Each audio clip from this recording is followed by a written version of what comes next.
Sortez! On doit retrouver des criminels en cavale. Il est à l'intérieur. Je passe par derrière.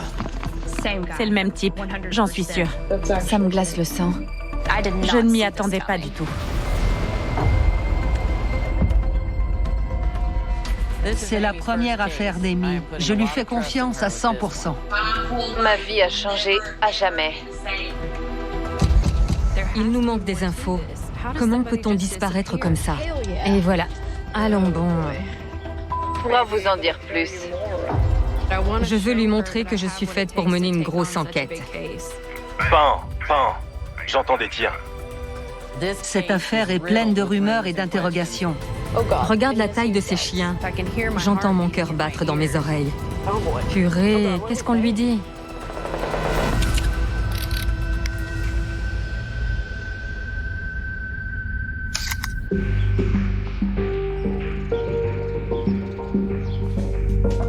Amy a réagencé notre bureau.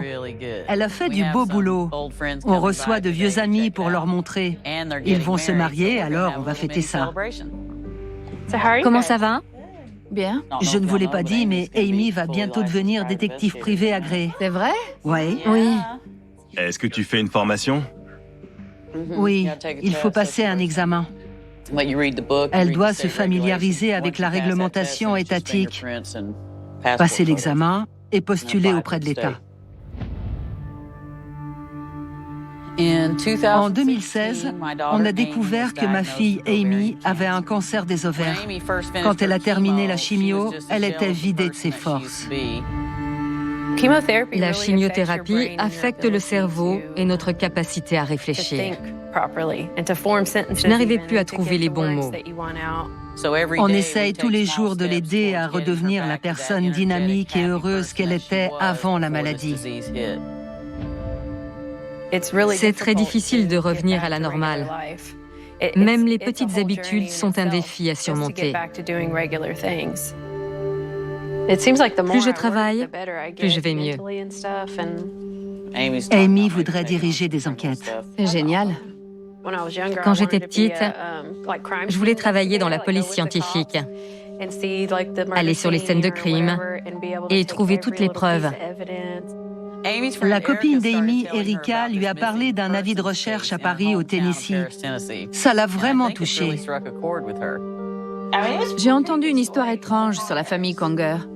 Je crois qu'elle s'appelle Rachel et son mari, Paul. Rachel Conger, 30 ans, a disparu le 13 mars 2008, laissant derrière elle sa fille de 13 ans, Amber. Elle n'a pas été retrouvée depuis. À ce jour, l'affaire est non résolue.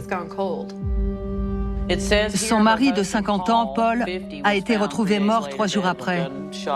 Il avait reçu une balle dans le bois à côté de chez eux. Paul était le beau-père d'Amber. Ce serait bien de les aider. Si tu as envie d'enquêter là-dessus, je te soutiendrai. Mais si ça te stresse... Justement, quand je travaille, je remarque que j'arrive à me concentrer et que je suis prête à diriger une enquête, même une grande. Si je te laisse les commandes, tu penses que tu te sentiras mieux? Oui. Bien joué, Amy, t'as gagné. C'est la première fois que je travaille seule. Ma mère va m'aider, mais je veux lui montrer que j'ai ce qu'il faut pour diriger une enquête de cette ampleur. Je suis sensible à l'histoire de Rachel. Je n'imagine pas l'enfer qu'a dû vivre Amber. On l'a contactée pour lui proposer d'enquêter sur cette affaire gratuitement. D'habitude, c'est ma mère qui contacte les clients, mais c'est important que je parle à Amber en personne. Amber vit loin d'ici, donc on a fait un appel vidéo. Faut que je me détende. J'ai rassemblé des photos. Sur celle-ci, on était en vacances au Wyoming. Et là, on chassait des chiens de prairie. Elle attendait qu'il sorte du trou pour en attraper un dans son chapeau.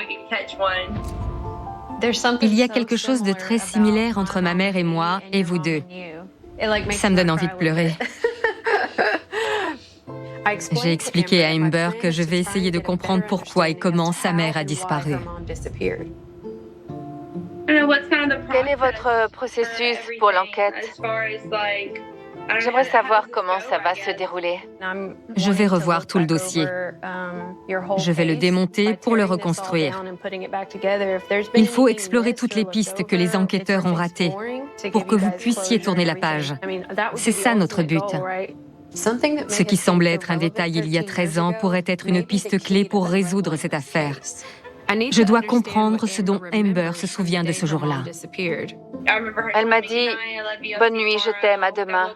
Je me suis réveillée entre 10 et 11 heures. J'ai fait le tour de la maison et il n'y avait personne. Et elle n'avait pas laissé de mots. Elle m'aurait pas laissée seule à la maison pendant si longtemps. Ça ne ressemblait pas à Rachel. Amber ne pense pas que sa mère l'aurait laissée toute seule. Ma vie ne sera plus jamais la même. Ma mère ne sera pas auprès de moi pour assister aux moments importants de ma vie. Quand j'aurai des enfants, je ne pourrai pas l'appeler au milieu de la nuit pour lui demander conseil.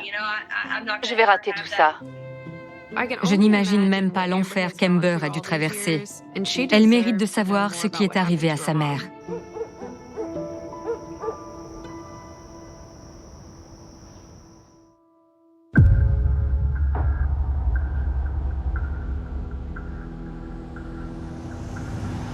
On va se rendre sur place pour se familiariser avec les environs et découvrir où ils vivaient, pour mieux comprendre la situation.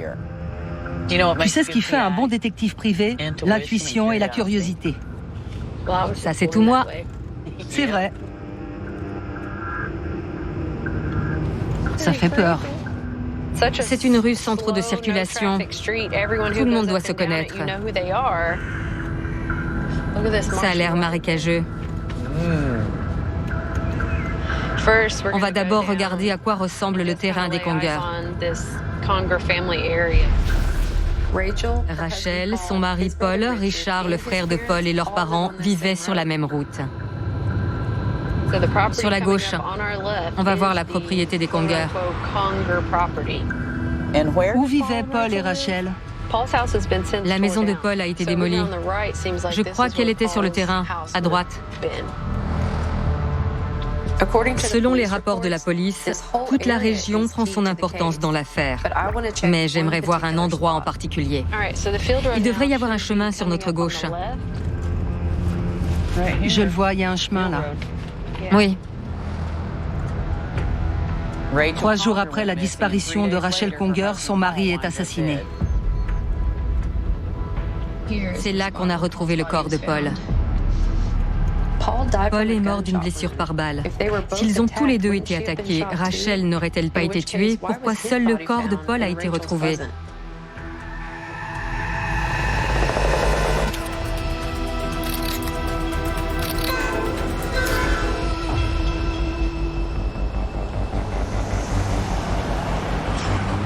Je m'appelle Alex et avec John, mon associé, on dirige le groupe Fenrir en Géorgie. Le métier de chasseur de primes est dangereux parce qu'on traque des fugitifs.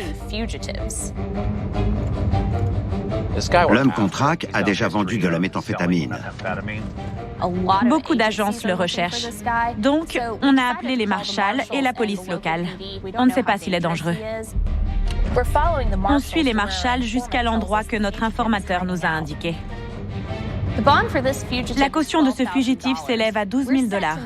Il était prévu qu'on touche 10% de ce montant, donc 1 200 $. Mais ça fait si longtemps qu'on le traque que le garant de caution prévoit d'augmenter notre part si on l'arrête. Alex est un petit gabarit, mais elle est forte. Elle fait 1m60 et 45 kg. Mais elle n'a peur de rien.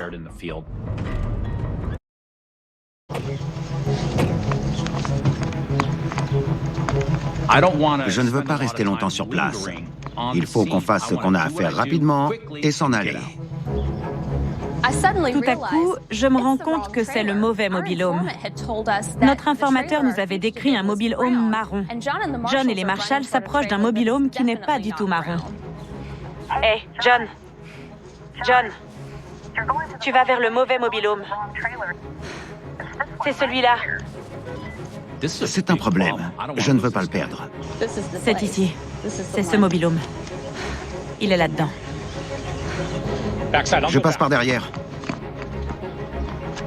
S'il apprend qu'on est là, il pourrait s'enfuir par derrière. On entre dans le mobil-home d'un pas décidé. Ce type peut être dangereux.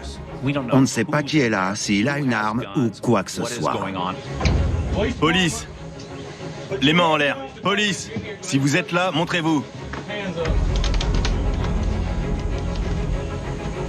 Bon sang, c'est sombre là-dedans. Je crois qu'il est là, derrière. Police! Sortez! Mettez vos mains en évidence. Je fais attention à tout ce qui se passe autour de moi. Vous avez regardé dans cette pièce?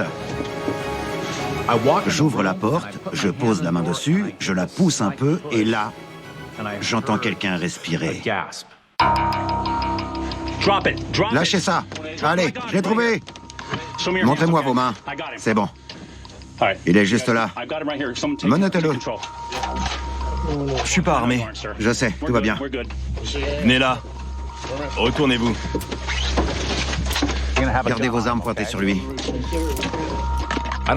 Je n'élève pas la voix, je ne crie pas. Je dis au marshal, je l'ai trouvé. Et voilà, c'est terminé. Quand on arrête quelqu'un, Alex et moi, on le conduit en prison nous-mêmes. Mais là, les marshals voulaient ce type plus que nous. Ça vous va si je vous envoie des pizzas tout à l'heure? C'est lui le boss. Je vais lui demander. On va toucher gros aujourd'hui. On va boire un verre? Ils l'ont arrêté. C'est moi qui l'ai trouvé. Ils n'ont pas vu cette pièce et ils l'ont raté. Je conduis. Non, j'ai réglé le siège. Je me fais vieux. 54 ans et une carrière de chasseur de primes. Mon corps fatigue. On va faire moins de chasse aux primes et plus d'enquêtes de détectives privés. Les cautions sont incertaines et ça peut nous freiner. Le travail de détective privé est plus sécurisé et c'est mieux payé.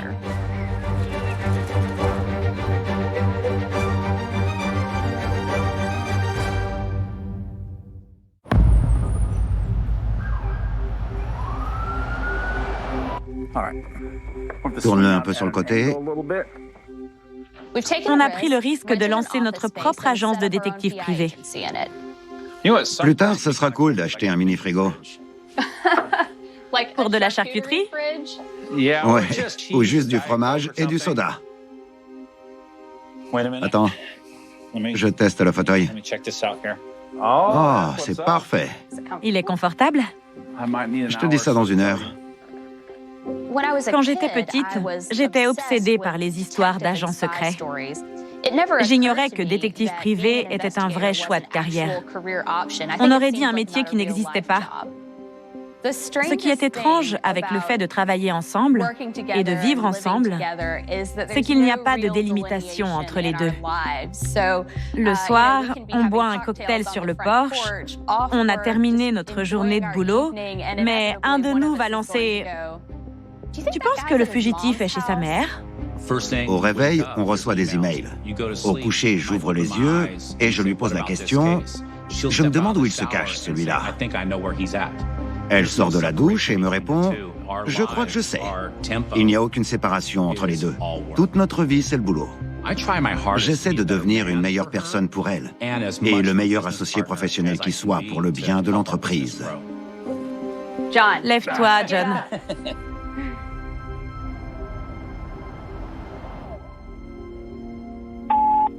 Bonjour, je suis la gérante du Downtown Draft. Il y a un homme qu'on a mis à la porte, mais il n'arrête pas de revenir.